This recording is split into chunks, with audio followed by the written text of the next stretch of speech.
Hello friends, welcome to CSC knowledge. Guys, आज हम लोग इसमें देखेंगे हैमिंग कोड कि हमारा हैमिंग कोड क्या होता है। हैमिंग कोड सब याद करिए किसके अंडर आता है। हैमिंग कोड आता है आपका बाइनरी कोड के अंदर। बाइनरी कोड के अंदर क्या क्या आया था आपका, बीसीडी कोड आया था, ग्रे कोड आया था, एक्सेस 3 कोड आया था और हैमिंग कोड और अल्फा न्यूमेरिक, जिनमें हमने 3 पढ़ लिया था पिछले लेक्चर में। बीसीडी कोड पढ़ लिया, ग्रे कोड पढ़ लिया और एक्सेस 3 कोड पढ़ लिया। अब हम क्या देखेंगे, हैमिंग कोड। हैमिंग कोड आपका लॉन्ग क्वेश्चन में आता है गाइस, तो इसको अच्छे से पढ़ेंगे, इसीलिए हमने इसके लिए स्पेशल वीडियो बनाया है। तो सबसे पहले आपको पता होना चाहिए कि हैमिंग कोड का एक और नाम होता है जिसको कहते हैं error correcting and detecting code. Error correcting and detecting code, ये इसका दूसरा नाम है। और अगर सपोज करिए कि आपको इसको हम डायरेक्ट सिखाते हैं आपको कि आपका यहाँ पे n number of information bits है। आपका नंबर ऑफ, इसमें 2 चीज चाहिए होता है एकदम डायरेक्ट। हम आपको न्यूमेरिकल पार्ट से बता रहेगा, एकदम आपको डायरेक्टली समझना है और क्वेश्चन करना है। Number of information bits suppose कर लेते हैं n इक्वल्स टू 4 है हमारा, ठीक है। सपोज कि हमने n इक्वल्स टू 4 है, तो जो हमारा, और हमने क्या माना कि नंबर ऑफ पैरिटी बिट्स क्या है हमारा, k इक्वल्स टू 3। अब आप बोलेंगे कि n क्या है, k क्या है, तो जो आपका n है वो नंबर ऑफ इंफॉर्मेशन बिट्स है जो आपको क्वेश्चन में गिवन रहेगा, और उसके हेल्प से जो नंबर ऑफ इंफॉर्मेशन बिट्स आपको n गिवन रहेगा उसके हेल्प से हम k निकालेंगे। k क्या है हमारा, नंबर ऑफ पैरिटी बिट्स। ये आपको क्वेश्चन जब करेंगे तो अच्छे से समझ में आएगा। आपको कंडीशन हम बता देते हैं कुछ गाइस। देखिए, सपोज करिए कि मैंने आपको बोला, लेकिन उससे पहले देखिए k इक्वल्स टू क्या, यहाँ पे 3 होगा। कैसे होगा वो हम समझते हैं। सपोज करिए कि इफ n इक्वल्स टू 8 है, ये n क्या अभी मैंने बताया नंबर ऑफ इंफॉर्मेशन बिट है आपका, और तो देन k इक्वल्स टू आपका हो जाएगा 4। ये कैसे होता है गाइस, देखिए ये आप पूछिए कि हाउ, ये कैसे हो गया। ये पैरिटी बिट्स, ये k किसको डिनोट करता है, पैरिटी बिट्स को। तो कैसे हो गया, अगर आपका नंबर ऑफ इंफॉर्मेशन बिट 8 दिया हुआ है तो पैरिटी बिट्स 4 कैसे हो गया। तो चलिए एक रूल है वो मैं लिख रहा हूँ, आप इसको समझिए। नंबर ऑफ इंफॉर्मेशन बिट्स अगर 2 to 4 है या फिर 5 to 11 है या फिर 12 to 26 है या फिर 27 to 57 है। पढ़ना हमें सिर्फ 2 है, 2 to 4, 5 to 11। ये बस नॉलेज के लिए है, मतलब ये हमें उतना इस पर ना क्वेश्चन आएगा एग्जाम में ना कुछ, सिर्फ ये 2 पे बेस्ड हमारा क्वेश्चन भी आएगा एग्जाम में और हम उसी पे क्वेश्चन भी करेंगे। तो गाइज, तो नंबर ऑफ इंफॉर्मेशन बिट्स हो गया। अब डिसाइड क्या होता है, नंबर ऑफ पैरिटी बिट्स जो है आपका वो कैसे डिसाइड होगा। तो जब आपका नंबर ऑफ बिट्स 2 या 4 के बीच में हो, इट मीन्स 2 to 4 में हो, तो नंबर ऑफ पैरिटी बिट्स 3 हो जाएगा। देखिए यहाँ पे था ना, number of parity information bit 4 था, तो ये आपका k कितना हो गया, 3। क्योंकि हमें इससे पता चला कि 2 to 4 में अगर रहे तो नंबर ऑफ पैरिटी बिट्स 3 होता है। 3 कौन कौन होता है वही बताएंगे। 5 to 11 में जब हमारा बिट्स रहेगा, आपको बिट्स क्या है वो भी आपको पता चलेगा जब क्वेश्चन करेंगे। 5 to 11 में रहे तो 4, अगर 12 to 26 में रहे तो 5, 27 to 57 में रहे तो 6। अब आप बोलेंगे कि ये क्या है, 3, 4, 5, 6। ये तो समझ में आ रहा है कि number of parity bits, information bits मतलब क्या, जैसे कि ये आपका जो क्वेश्चन रहेगा ऑलवेज बाइनरी फॉर्म में रहेगा। जैसे कि रहेगा 1 1 0 1, ये कितना बिट में हो गया, 4 बिट हो गया इसका। अगर आपको इंफॉर्मेशन बिट्स 4 बिट में है तो कितना ऐड करेंगे इसमें ऐड कर देंगे जो नंबर ऑफ पैरिटी बिट्स। तो टोटल जो हमारा ब्लॉक बनेगा, जो टोटल हमारा नंबर होगा काउंटिंग का, वो कितना होगा, जो अब जितना बीट है plus number of parity bits, तो 4 बीट है प्लस 3, तो ये 7। अब ये क्या है क्वेश्चन में आपको डिटेल में बताऊंगा। अब ये जो 3 है, ये 3 क्या होता है, 1 2 4, मतलब ये आपका पोजीशन है एक तरह से। ये क्वेश्चन अभी सॉल्व करेंगे तो पता चलेगा। और जब 4 होता है तो 1 2 4 8, 5 होता है तो 1 2 4 8 16। ये आपको पता चल रहा होगा कि 2 की पावर n का फॉर्म है। ये सब आपको क्लियर होगा जब हम एक क्वेश्चन कर लेते हैं। तो चलिए एक क्वेश्चन लिखते हैं हम लोग। तो फ्रेंड्स, ये हमारा क्वेश्चन है, conference the Hamming code using even parity if 4 bit data 1100 is transformed. ये आपका क्वेश्चन है। तो सबसे पहले आपको जो गिवन है वो लिखिए। सबसे पहले क्या गिवन है आपका, पैरिटी क्या है आपका, पैरिटी आपका इवन है। ये आपको समझ में आएगा, इवन ऑड, इवन रहेगा ऑड रहेगा, मतलब ये आंसर फाइनल आंसर लिखने में हेल्प करता है। तो इसका यूज नहीं है, बस आप ये लिख लीजिए कि पैरिटी क्या मांग रहा है हमसे, इवन। n इक्वल्स टू क्या आपका 1 1 0 0। अभी मैंने आपको बताया नंबर ऑफ बिट्स n होता है, आपको सब समझ में आएगा। और के क्या होता है आपका नंबर ऑफ पैरिटी बिट्स। अब आपको पता चल गया कि ये कितने बिट में है गाइस, बताइए। ये 4 बिट में है ना, देखिए क्वेश्चन में भी दे दिया even parity if 4 bit data, मतलब 4 बिट का आपका डाटा है। तो 4 बिट का था तो कितना ऐड हो रहा था, याद करिए। वो डाटा आप निकालिए, आप लिखते चलिए। तो 4 + 3 यानी कितना डाटा में आएगा, 7 में। यानी कितने बिट में आ गया, 7 में। 3 आपका कौन सा बिट होगा, पैरिटी बिट होगा, और आपका 4 क्या है, इन्फॉर्मेशन बिट है। क्या आपको पता चल गया कि कब कितना हमें ऐड करना है। अगर हमारा इन्फॉर्मेशन बिट 4 है तो पैरिटी बिट कितना हो जाएगा, 3 हो जाएगा। और दोनों को ऐड करेंगे तो हमारा ये तो आपका 3 हो गया।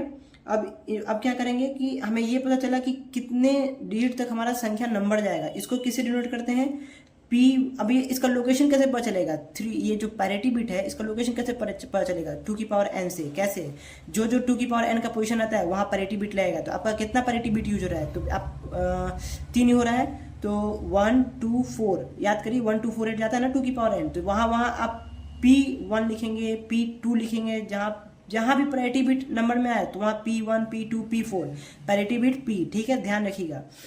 इस चीज़ का एकदम अच्छे से ध्यान रखना है कि जहाँ जहाँ आपका 2 की पावर n वाला फॉर्म है वहाँ P1 P2 P4 P8 P16 जितना यूज हो जाए। लेकिन हमें यहाँ तो 7 ही बिट तक हो रहा है। चलिए तो अब क्वेश्चन देखते हैं। क्वेश्चन हमारा नंबर कहाँ तक जाएगा। अब हमें टोटल कितना ऐड करना है, यहाँ पे देखिए n कितना है आपका 4 बिट का, और पैरिटी बिट कितना है 3, यानी कि 7, यानी कि हमारा 7 तक जाएगा। तो आपको पता है, लिखते हैं P1 P2, ये देखिए ये सब क्या है, पैरिटी बिट्स का पोजीशन है तो यहाँ P आ रहा है। और जो पैरिटी बिट्स का पोजीशन नहीं आएगा वहाँ D लिखेंगे, D3। ये हैमिंग कोड को सॉल्व करने का तरीका है कि जो जिस लोकेशन पे यानी 2 की पावर n पे P लिखते हैं पैरिटी बिट्स, और बाकी रेस्ट जो बचा वहाँ पे D लिखते हैं। कहाँ तक D लिखेंगे, जहाँ तक हमारा आ रहा है, यानी D7 तक। 7 तक हमारा आ रहा है ना टोटल जोड़ के, तो D7 तक चलेंगे। अब D4 पे आपका पैरिटी बिट्स होता है, आपको पता है 1 2 4 8। तो आपका यहाँ पे क्या हो जाएगा, P3 हो जाएगा, सॉरी P4 हो जाएगा, D3 होगा, P4 हो गया। उसके बाद आप क्या चलेंगे, वापस से D चलेंगे, D5, फिर से D6, फिर से D7। देखिए आपको कोई भी पैरिटी बिट नहीं आ रहा है, D4 D5 D6 D7। यहाँ पे पैरिटी बिट्स कौन कौन हो गया, P1 P2 P4, ये आपका पैरिटी बिट्स हो गया। तो अब इसको आपको आई होप कि नंबरिंग लिखने समझ में आ गया होगा कि कहाँ P लिखेंगे, कहाँ पे D लिखेंगे। तो गाइस देखिए अब इसका नेक्स्ट स्टेप क्या होगा सॉल्व करने का। आपको नंबरिंग तो आपने लिख लिया 7 तक। अब जो हमें क्वेश्चन में फाइंड क्या करना था, देखिए हमेशा पैरिटी, इवन पैरिटी या फिर constant Hamming code using even parity मतलब जो भी P वाला पोजीशन होगा उस पर हम वैल्यू कभी डायरेक्टली नहीं पुट करते, हमें वही कैलकुलेट करना होता है कि यहाँ पैरिटी बिट की जगह पे क्या होगा। तो यहाँ पे आपका नेक्स्ट स्टेप होता है कि जहाँ जहाँ पैरिटी बिट है वहाँ डैश दीजिए। उसके बाद जो आपका गिवन बिट्स में है नंबर ऑफ इन्फॉर्मेशन बिट, उसको फिल करिए। क्या है, 0 0 1 1। आई होप कि समझ में आया आपको। जहां भी पैरिटी बिट्स है वहां क्या करिए, डैश दीजिए। अभी वहां पे फिल नहीं करेंगे। और जो क्वेश्चन में गिवन था आपका इन्फॉर्मेशन बिट, उसको आप पुट करना शुरू करिए। 0 था तो 0 दे दिए, फर्स्ट इधर से शुरू हो रहा है ना, 0 फिर 0 फिर क्या है आपका 1, तो 1 दे दिया, फिर 1 दे दिया। उसके बाद देखिए कुछ नहीं है आपका। तो अभी तक आपने इसमें सीखा कि नंबर ऑफ इन्फॉर्मेशन बिट क्या होता है, प्रायोरिटी बिट क्या होता है, इसको लिखने का तरीका क्या है। उसके बाद इस फर्स्ट स्टेप सॉल्व करना सीखा आपने कि कहाँ पे जो आपका इन्फॉर्मेशन बिट दिया हुआ है उसको फिल करेंगे और कहाँ पे डैश छोड़ देंगे। तो प्रायोरिटी बिट्स पे हम क्या करेंगे, डैश को छोड़ देंगे। ये हमारा पहला स्टेप हो गया सॉल्व करने का। अब हमारा अगला स्टेप क्या होगा गाइज, कि जो जो पैरिटी बिट्स है उसको लिखिए। P1 है, P2 है, P4 है। यही आपके पास 3 पैरिटी बिट है, P1 P2 P4, P1 P2 P4। उसके बाद आप उन तीनों का ये लिखिए। आपका 7 बिट तक जा रहा है ना, तो 7 बिट तक नंबरिंग कीजिए। तो क्या होता है 0 1 0 1 0 1 0 1। कितना हो गया देखिए, यहाँ पे 3 पैरिटी बिट है तो 2 की पावर 3 यानी 2 2 4 2 8, यानी हमें 8 तक चलना है। तो आपका क्या हो गया 0 1 0 1, एक और चलेगा। नंबरिंग क्या हो जाएगा देखिए, मतलब तो आप नंबरिंग दे दिए कहाँ तक चलेगा, 0 से 7 तक। 0 1 2 3 4 5 6 7, ये आपका नंबरिंग हो गया। ये हमने नंबरिंग दे दिया 0 से 7। कितना हो गया 8 होना टोटल नंबर। 2 की पावर 3 पैरिटी बिट्स 3 था तो 2 की पावर 3 8, तो 8 तक जाएगा आपका 0 से 8। अब क्या हो गया देखिए 0 1 0 1 तो दे दिया। जो नेक्स्ट P2 आता है उसमें कितना आता है 2 0 2 1। ये सब पेयर आपको याद होना चाहिए गाइस, ये तो आपको पता होना चाहिए कि पहला में अगर हम फर्स्ट लिखते हैं तो 0 1 0 1। आप ऐसे भी रिकॉल कर सकते हैं कि 1 0 1 1 2 0 2 1, फिर 1 2 4 आता है ना, तो 4 0 4 1। ये सब याद करने का ट्रिक है। 2 0 2 1, फिर से 2 0 2 1। उसके बाद जब 4 आया तो 4 0 4 0 4 1। कितना सिंपल है। ये थोड़ा नंबरिंग इधर हो गया है, नंबरिंग यहाँ पे लिख देते, इसको हटाइए। यहाँ पे देखिए ये हो गया आपका 0 1 2 3 4 5 6 7 तक गया आपका, ये आपका नंबरिंग है। ये क्यों लिख रहे हैं नंबरिंग, क्योंकि बहुत इंपॉर्टेंट है सॉल्व करने के लिए, इसलिए काट के यहाँ पे लिखे हैं। अब देखिए P1 P2 P4 है ना, तो अब आप ये देखिए कि P1 जो आपका वैल्यू आया, तो फ्रेंड्स अब देखेंगे हम लोग हमारा जो अगला स्टेप है, ये आपने नंबरिंग कर दिया। उसके बाद आप देखिए कि P1 के, P2 के और P4 के कौन कौन से नंबर पे, जो ऑर्डर है 0 से 7 तक, कौन कौन सा वैल्यू पे 1 वैल्यू है उसका। P1 का वैल्यू कितने पे 1 है, 1 पे है, तो आप जो P1 की वैल्यू होगा एक 1 लिखिए, 1 पे हो गया। फिर किस पे हो गया, देखिए P1 और किस पे 1 है, इस वैल्यू को देखना है। P1 1 यहाँ मिला है, किस पे था 1 पे, फिर यहाँ पे 1 मिला, किस पे है 3 पे है, फिर 1 कहाँ मिल रहा है 5 पे, देखिए यहाँ पे 5 पे मिल रहा है 1। मतलब जहाँ भी वैल्यू 0 ना हो, P1 की, P2 की, P4 की, सबका लिखिए। इसका क्या है 7 पे, तो ये अब और कोई वैल्यू नहीं है जहाँ पे 1 मिल रहा है। देखिए P1 का वैल्यू किस पे अब 1 नहीं मिल रहा है। अब P2 को देखिए, P2 का वैल्यू कहाँ पे 1 मिल रहा है, यहाँ मिल रहा है 2 और 3 पे, 2 3 पे 1 मिला, फिर उसके बाद किस पे मिला 6 7 पे। देखा ये बहुत ही सिंपल है, बस आप स्टेप देखते जाइए। अब P4 है, तो P4 में आप देखिए कहाँ पे 1 मिल रहा है हमको, इसमें 4 5 6 7 में मिल रहा है, 4 5 6 7 पे क्या मिल रहा है आपको 1 मिल रहा है। तो जहाँ जहाँ पोजीशन 1 मिलेगा उसको आप लिख दीजिए। उसके बाद क्या करेंगे, सबसे पहला स्टेप क्या था हमारा, नंबरिंग लिखना। जहाँ पैरिटी बिट्स था वहाँ P लिख दिए, बाकी को D लिख दिए। उसके बाद जो आपका गिवन दिया हुआ था इन्फॉर्मेशन बिट्स वहाँ पुट कर दिए 0 0 1 1, पैरिटी बिट्स को डैश कर दिए। उसके बाद आपने पैरिटी बिट्स का लिखा, आपने नंबर 0 1 0 1 कहाँ तक लिखेंगे 2 की पावर 3 तक, जितना नंबर ऑफ पैरिटी बिट्स हो उतना की 2 की पावर 3, 3 था तो 2 की पावर 3, 2 की पावर n से, तो 2 2 4 2 8, इट मीन 0 से 8 हमारा चलेगा, 0 से 7 चलेगा क्योंकि एक्स्ट्रा 0 होता है ना, तो 0 से 7 तक चला।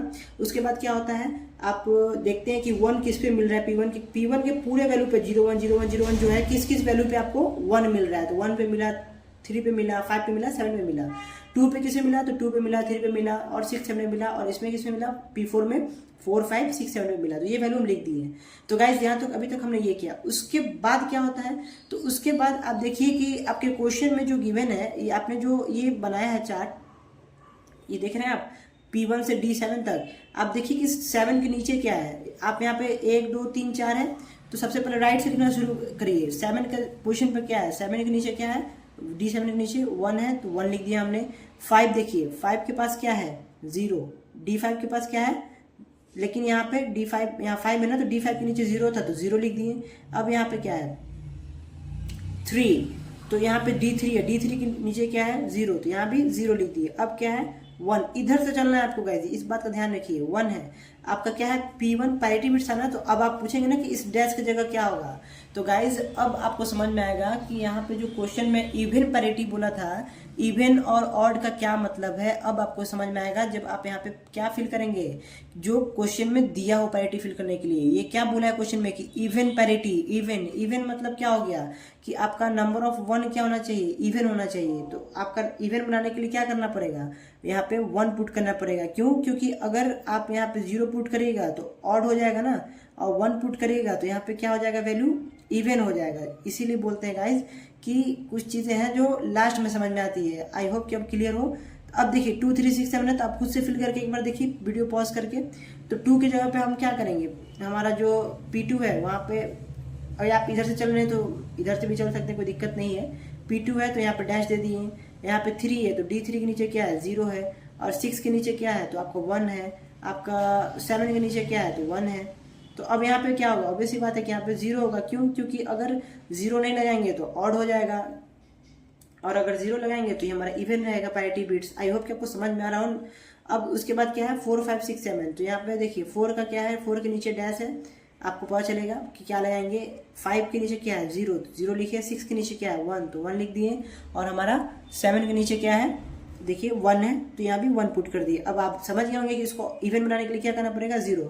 अगर गाइस क्वेश्चन में नहीं दिया हुआ है इवन है कि और प्रायोरिटी है, तो आप बाय डिफॉल्ट क्या ले लेंगे, प्रायोरिटी को इवन ले लेंगे। बाय डिफॉल्ट क्या लेते हैं हम, प्रायोरिटी को इवन लेते हैं। याद रखिएगा, अगर क्वेश्चन में गिवन नहीं है कि प्रायोरिटी क्या है तो आप बाय डिफॉल्ट इवन ले लेंगे। तो गाइज आपका यही हमें वैल्यू फाइंड करना था, P1 P2 और P4। देखिए वैल्यू मिल गया। P1 की जगह पे क्या मिला 1 मिला, P2 की जगह पे क्या मिला हमें 0 मिला, और P4 की जगह पे क्या मिला हमें 0 मिला। देखिए गाइस, ये आपका फाइनल आंसर हो गया P1 P2 P4 का। तो कितना सिंपल था आपका हेमिंग कोड निकालना, बहुत ही सिंपल था। आई होप कि ये हेमिंग कोड का जो लेक्चर है आपको समझ में आया हो।